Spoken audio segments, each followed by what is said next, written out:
Dalam nama Bapa dan Putra dan Roh Kudus. Amin. Ya Tuhanku, ya Allahku, aku sungguh percaya bahwa Engkau hadir di sini, bahwa Engkau melihatku, bahwa Engkau mendengarkan aku. Aku menyembah Dikau dengan hormat. Aku mohon ampun atas dosa-dosaku dan rahmat untuk menggunakan waktu berdoa ini dengan penuh hasil. Bunda Keintak bernoda, Santo Yusuf, Bapa dan Tuanku, malaikat pelindungku, doakanlah aku.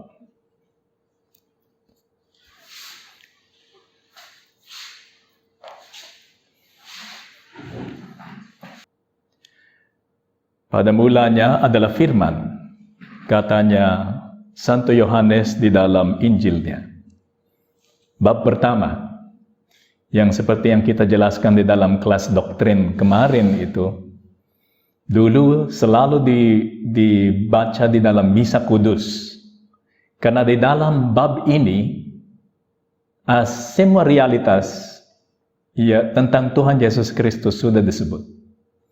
Karena yang terpenting adalah, Dia adalah Sang Mesias, dan Dia adalah Allah sendiri.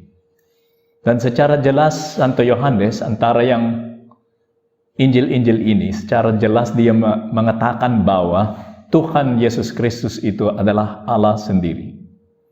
Pada mulanya adalah firman. Firman itu bersama-sama dengan Allah. Dan firman itu adalah Allah. Yang berfirman itu seperti Allah Bapa berfirman, dan firman-Nya itu menjadi satu kepribadian lagi di dalam Allah Tritunggal. Itu yang misteri yang sangat besar yang kita tidak bisa mengerti karena kita bukanlah Allah, dan juga kita belum masuk di dalam kehidupannya Allah sendiri. Tapi dengan penjelasannya Tuhan Yesus Kristus, kita melihat misteri yang sangat besar dan yang indah sekali di dalam Tuhan Allah sendiri. Segala sesuatu dijadikan oleh Dia. Dia Sang Pencipta juga. Dia adalah Allah Putra, Pencipta juga bersama Allah Bapa. Dan Tuhan Yesus Kristus adalah Pencipta kita juga. Karena Tuhan Yesus Kristus adalah Allah Putra sendiri. Segala sesuatu dijadikan oleh Dia. Dan tanpa Dia, tidak ada suatu pun yang telah jadi dari segala yang telah dijadikan. Semua itu diciptakan oleh Allah Putra, dan demikian semua yang ada di dalam dunia ini, termasuk kita, diciptakan oleh Tuhan Yesus Kristus. Dalam Dia ada hidup, dan hidup itu adalah terang manusia. Terang itu bercahaya di dalam kegelapan, dan kegelapan itu tidak menguasainya. Kita mempersiapkan diri untuk masa Natal kan, dan kita berjalan di dalam Advent ini seperti orang yang berjalan di dalam kegelapan, karena itu yang terjadi di dalam sejarahnya manusia. Waktu kita kena dosa asal, kehidupan kita ini gelap, tidak ada rahmat, tidak ada hubungan dengan Tuhan. Doa kita itu tidak efektif karena tidak ada rahmat. Maka semua yang kita melaksanakan itu tidak berkenan kepada Tuhan. Nah, walaupun begitu, dari sisinya Tuhan, Dia tetap mencintai kita dan mencari jalan supaya hubungan kita dengan Dia itu bisa dibuka lagi.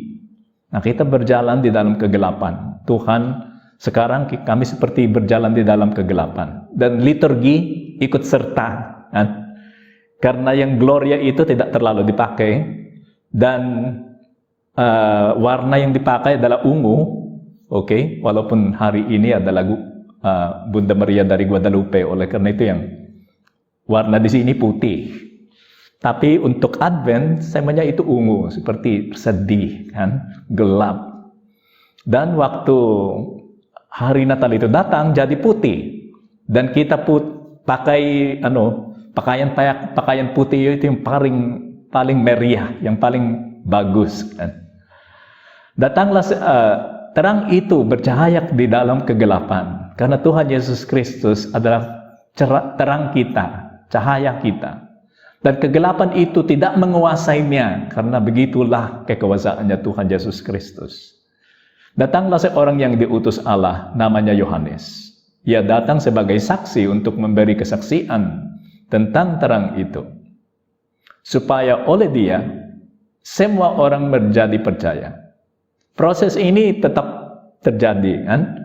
Karena kita sebagai pengikutnya Tuhan Yesus Kristus, kita seperti menggantikan Santo Yohanes Pembaptis. Dan kita mempersiapkan teman-teman kita ini yang ada di sekitar kita ini untuk menerima Tuhan Yesus Kristus, supaya dia bisa datang ke dalam hatinya. Datanglah seorang yang diutus Allah, namanya Yohanes. Ia datang sebagai saksi untuk memberi kesaksian tentang terang itu, yang kita melaksanakan juga. Kita memberi kesaksian tentang terang itu. Semoga kan, jangan yang menikmati aja di dalam di dalam agama kita, atau di dalam masa Natal ini aku yang menikmati sendiri. Kita harus share apa yang kita menemukan. Kita harus share yang pandangan kita ini yang sangat indah. Terang yang sesungguhnya yang menerangi setiap orang, bukan hanya kita, tapi dia adalah terangnya semua orang, semua teman kita, orang Katolik, orang Kristen, orang yang dari agama lain. Tuhan Yesus Kristus adalah terang. Paling tidak, ajarannya itu sangat berguna bagi semua orang.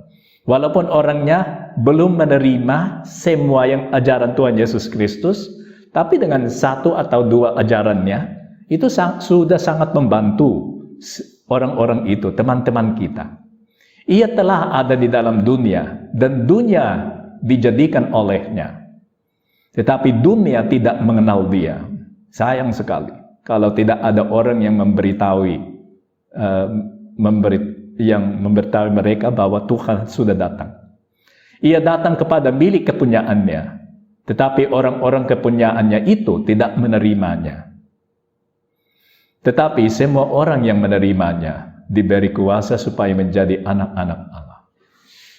Ini yang dilaksanakan oleh Tuhan Allah, karena cinta akan manusia ini. Ya, seperti yang kita mengatakan di dalam kelas. Dan itu harus didalamkan lagi di dalam renungan, kan? Di dalam kelas kita seperti melihatnya secara teoretis dan spekulatif, yang disebut spekulatif, untuk mengertinya.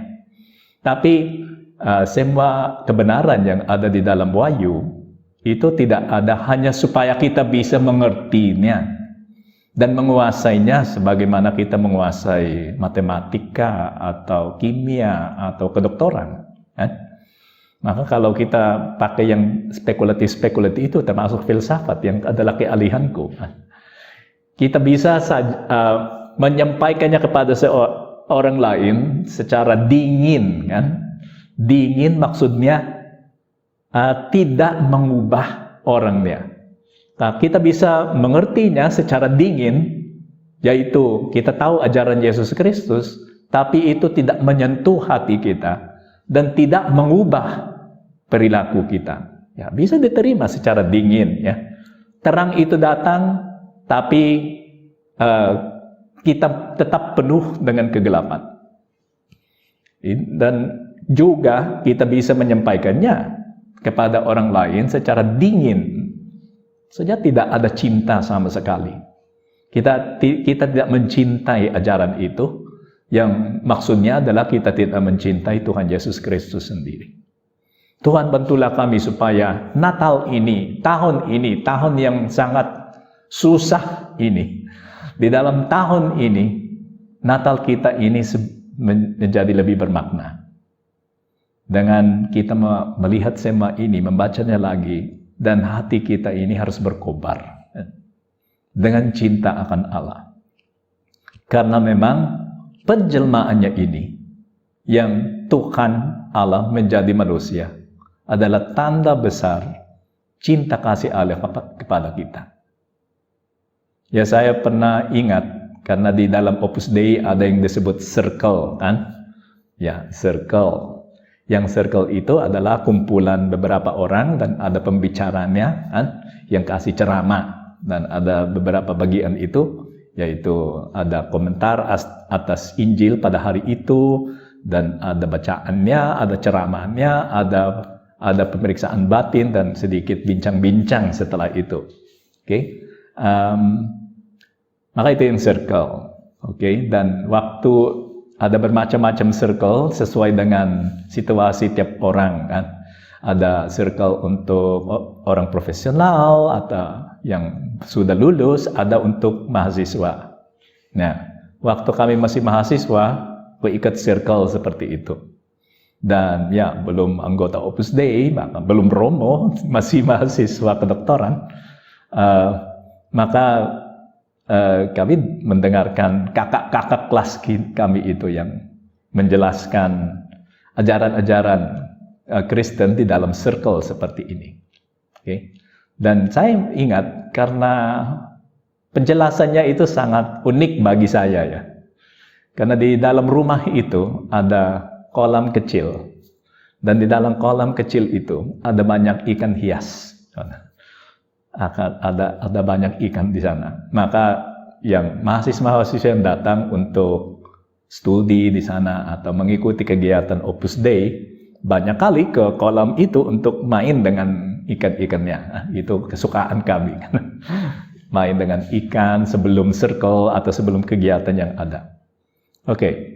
Dan di dalam circle yang diberikan kepada kami oleh kakak les, tiba-tiba dia memakai hal itu untuk menjelaskan kepada kami inkarnasi ini, yang maksudnya dan realitasnya. Karena mungkin sudah banyak kali kita mendengar itu inkarnasi, sabda menjadi daging, tiap hari mungkin kita mendoakannya di dalam malaikat Tuhan, sehingga menjadi terlalu biasa dan artinya hilang di dalam pikiran kita. Oke, dia menjelaskan itu dengan memakai ikannya. Katanya, bayangkanlah kalau kita cinta kasih kita akan ikan itu begitu dalam sehingga kita mau menjadi ikan. Oke? Mau menjadi ikan. Apakah kamu mau menjadi ikan karena cinta akan ikan itu? Ya, begitu. Tentu saja kami tidak mau menjadi ikan, kan? Mau menjadi ikan untuk untuk hidup bersama mereka di dalam kolam kecil itu. Oke, nggak mau, kan? Tapi katanya Tuhan Yesus Kristus melaksanakan itu. Perbandingannya seperti itu. Manusia yang menjadi ikan karena cinta akan ikan itu. Dan itu yang lebih jauh lagi adalah Tuhan Allah menjadi manusia karena cinta akan manusia itu. Lebih dalam lagi, sebetulnya kita tidak peduli atas ikan itu. Walaupun kami menikmati bermain-main dengan ikan, tapi tidak begitu dalam cinta kasih kami untuk ikan itu sehingga kami mau menjadi ikan, kan? Tapi Tuhan Yesus Kristus, Tuhan Allah mau menjadi manusia untuk hidup bersama ikan manusia ini. Dan itu seperti orang yang mau menjadi ikan untuk hidup bersama ikan-ikan itu. Tuhan ya bantulah kami untuk melihat perbandingannya, kan? Karena perbedaan itu sangat besar. Dan Tuhan itu turun untuk hidup bersama kami. Dan itu tanda yang sangat besar bagi kami. Dan katanya si kakak kelas itu di dalam circle. Katanya bukan hanya itu. Karena dia sudah mengambil keputusan untuk menjadi manusia, turun dari keberadaannya sebagai Allah, menjadi manusia yang rendah. Itu bukan hanya itu. Setelah itu, Dia mau menjadi makanan kita. Nah, ini sama dengan katanya, sama dengan kita mau menjadi cacing supaya ikan-ikan itu ada makanannya. Tidak hanya mau menjadi ikan orangnya, melainkan mau menjadi cacing supaya bisa dimakan oleh ikan itu. Nah, kita tak pernah akan melaksanakan itu kan? Tak pernah masuk di dalam pikiran kita untuk menjadi cacing, menjadi makanannya ikan. Tetapi Tuhan Allah mau menjadi makanan kita, jadi roti dan anggur. Cintanya itu sangat besar, memang sangat besar dan sangat dalam. Bagaimana sikap kita? Si iblis itu namanya si Lucifer. Dulu namanya Lucifer karena Lucifer itu ya orang yang membawa cahaya. Maka yang membawa cahaya adalah Tuhan Yesus Kristus. Tapi si Lucifer itu mirip Tuhan Allah, sehingga dia membawa terang kepada orang lain, kan? Dia membawa terang. Dan namanya dulu Lucifer. Tapi waktu dia mendengar, itu katanya orang-orang teolog, waktu dia mendengar bahwa Tuhan Allah itu mau menjadi manusia untuk menyelamatkan dia, dan karena cinta kasih akan dia, si Lucifer itu tidak bisa menerima. Masa Tuhan Allah itu mau menjadi daging, kan? Karena yang spirit itu yang superior, kan? Kan itu yang mungkin dipikirkan oleh Lucifer. Ini superior. Kenapa harus menjadi manusia? Paling tidak harus menjadi malaikat. Oke, itu masih acceptable, bisa diterima. Malaikat, karena malaikat itu juga spirit. Tapi menjadi manusia itu, ini seperti hal yang sangat kotor, ya. Seperti ikan yang ada di dalam kolam itu. Ya, itu mengerikan gitu rasanya si Lucifer. Sehingga dia sudah tidak mau mengikuti Tuhan Allah lagi dan menjadi Satanas, kan. Dari Lucifer namanya penuh dengan cahaya, menjadi Satanas, musuh namanya itu. Maksudnya itu nama Satanas, dia menjadi musuh. Dan itu karena iri hati atas cinta kasih yang Tuhan Allah punya kepada kita. Kebayangkanlah apa yang disebabkan oleh cinta kasih Allah kepada kita. Dia turun dan si malaikat itu iri hati pada manusia. Karena kitalah yang menerima cinta kasih yang paling besar. Tuhan, bantulah kami untuk mengapresiasi cinta kasih itu yang diberikan kepada kami. Dan Santo Josemaria Escrivá, di dalam homilinya itu yang berjudul Christ Triumphs to Humility, Kristus itu menang melalui kerendahan hati. Dan itu terjadi, sangat kelihatan masa Natal ini, ketika dia menjadi bayi. Ya, bayi yang sangat kecil, yang harus dirawat, dilindungi, dibela oleh orang tuanya. Sehingga, ya, pernah itu direnungkan oleh Santo Josemaria. Apa yang berjalan di dalam pikirannya Santo Yusuf, kan? Karena katanya malaikat kepada Santo Yusuf, ini adalah anak Allah. Nah, kalau dia yang paling berkuasa, kenapa dia harus melarikan diri dari Herodes? Oke. Kenapa dia harus, kalau dia berkuasa, dia harus memusnahkan semua orang itulah saja.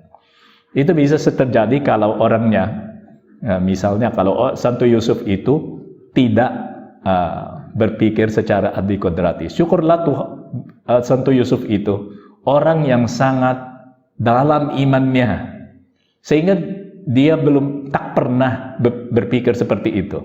Loh, ini saya harus membela diri. Demikian kita bisa melihat bahwa Tuhan Yesus Kristus itu, Tuhan Allah itu memang menjadi manusia seperti kita. Sehingga sebagai bayi, dia tidak bisa membela diri.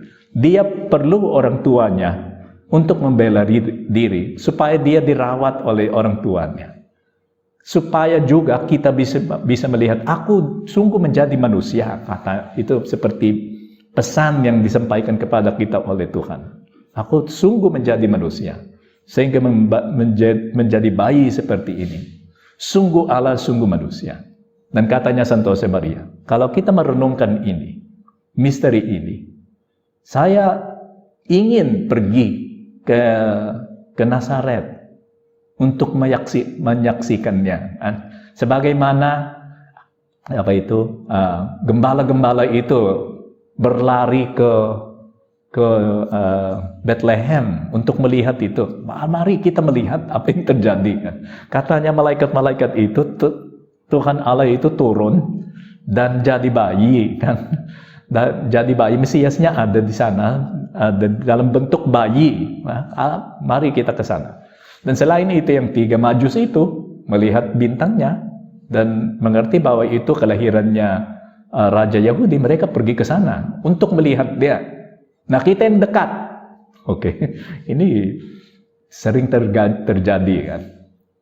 Seperti yang di universitas, kalau mahasiswa itu tempat tinggalnya itu jauh, dia tepat waktu datang ke perkuliahan. Tapi kalau tempat tinggalnya itu sangat dekat universitas, dia yang terlambat, karena sangat dekat, karena dia menunda-nunda berangkatnya, kan. Dan kalau si mahasiswa itu dari tempat yang jauh, dia mau mengkalkulasi terus supaya saya bisa datang tepat waktu, dan memang dia datang tepat waktu. Nah, ini bisa terjadi kita secara spiritual, karena kita sudah dekat, kita sudah orang Katolik, kita sudah memulai kehidupan rohani kita. Kita berasumsi bahwa semuanya itu sudah berjalan dengan baik dan sudah berkenan kepada Tuhan. Tapi ternyata tidak. Mungkin ada orang lain, misalnya ada beberapa orang Kristen yang masih memikirkan bertobat dan menjadi Katolik, tapi mereka lah yang paling rajin, kan? Rajin ke gereja, belajar sema ajaran Kristus mendalam, memeriksa apa yang tertulis di dalam Alkitab untuk mengetahui apakah itu memang benar, apakah itu yang dikatakan oleh orang Katolik bagaimana ini. Dan mereka menemukan banyak harta spiritual di sana. Nah, kita yang lahir sebagai orang Katolik, saya kurang tahu kalau berapa orang di antara yang mendengarkan saya adalah lahir sebagai orang Katolik atau segera dibaptis waktu masih bayi. Nah, tapi kita seperti kami yang orang-orang Filipina misalnya, yang lahir sebagai Katolik dan hidup sebagai orang Katolik, bisa berasumsi bahwa kami sudah tahu, kan? Tapi tidak bisa berasumsi seperti itu. Khusus kalau waktu kita menjadi remaja dan semua pertanyaan itu muncul di dalam pikiran kita. Dan orang tua yang ada di sini, orang tua harus memperhatikan transisi itu, kan? Dari anak kecil ke remaja. Ada sesuatu yang terjadi di dalam psikologi kita, sehingga kita tanya terus. Tapi itu bukan maksudnya bahwa orangnya sudah tidak percaya. Dia tanya, dia mau tahu, kan? Dan sesuai dengan cinta yang diberikan kepada dia dan jawaban yang jujur yang diberikan kepada dia bisa menerima sendiri, kan? Kalau dia sendiri adalah jujur dan orang baik. Kita harus memandang anak itu, katanya Santo Josemaria, di dalam palungan itu, karena dia adalah cinta kita. Lihatlah dan bayangkanlah misteri yang sangat dalam yang ada di depan kita.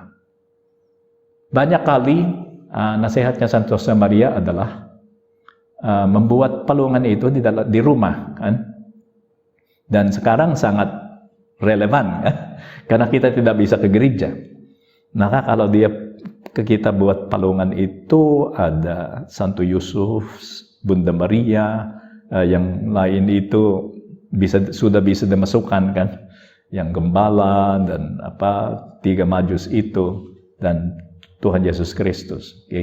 Di Eropa ada kebiasaan yang semanya sudah siap, yaitu Santo Yusuf, Bunda Maria, yang lain itu juga dimasukkan. Walaupun bisa di-schedule kan, dijadwalkan. Lebih dahulu gembalanya, dan setelah itu 3 majus itu. Tapi sebelum tanggal 25 Desember, belum ditaruh bayi Yesus di dalam tempatnya itu, di dalam pelungan. Maka masih kosong. Dan Bunda Maria itu dan Santo Yusuf berdoa, tapi itu kosong. Seperti menantikan dia. Itu kebiasaan adat istiadatnya orang Spanyol misalnya. Sangat bermakna kan, karena itu mengingatkan kita bahwa kita menunggu seseorang. Menunggu seseorang. Dan malamnya 24 Desember ditaruh bayi Yesus di sana. Okay? Karena dia sudah lahir. Nah, ini menggambarkan kepada anak-anak apa yang terjadi dalam malam itu. Sangat berguna kan? Dan saat sama, selama masa Natal itu kita bisa berdoa di depannya. Sebagaimana itu dijelaskan oleh Santo Josemaria. Katanya Santo Josemaria, bayi itu di dalam tempatnya itu adalah guru. Dia adalah profesor. Profesor kehidupan rohani, profesor maknanya kehidupan kita ini di sini, di dalam dunia ini. Maka silakan berdoa di depan. Itu bukan sekedar dekorasi aja, seperti pohon Natal. Sebetulnya pohon Natal itu ada maksudnya yang spiritual, tapi kelupaan mungkin ya. Santa Claus juga itu adalah Santo Nicholas, tapi berubah menjadi komersial kan. Kita harus mengembalikan makna spiritualnya Natal di dalam kehidupan kita sebagai orang Katolik. Dan itu bisa dilaksanakan dengan merenungkan realitas itu. Sabda menjadi daging karena cinta akan kita. Sebagaimana orang yang gila mau menjadi ikan atas cinta akan ikan-ikan itu.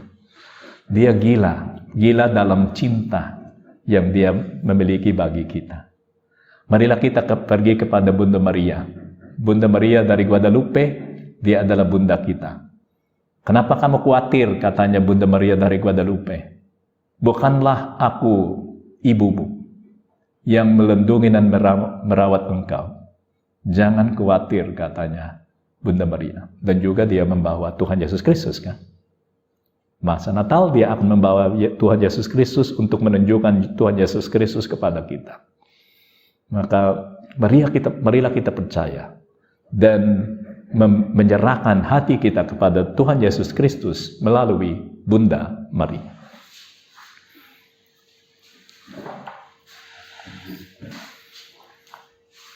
Aku bersyukur kepadamu ya Allahku atas segala resolusi yang baik, kasih dan inspirasi yang telah Engkau curahkan kepada aku dalam renungan ini. Aku mohon pertolonganmu untuk melaksanakannya. Bunda Kain tak bernoda, Santo Yusuf, Bapa dan Tuanku, Malaikat pelindungku, doakanlah aku.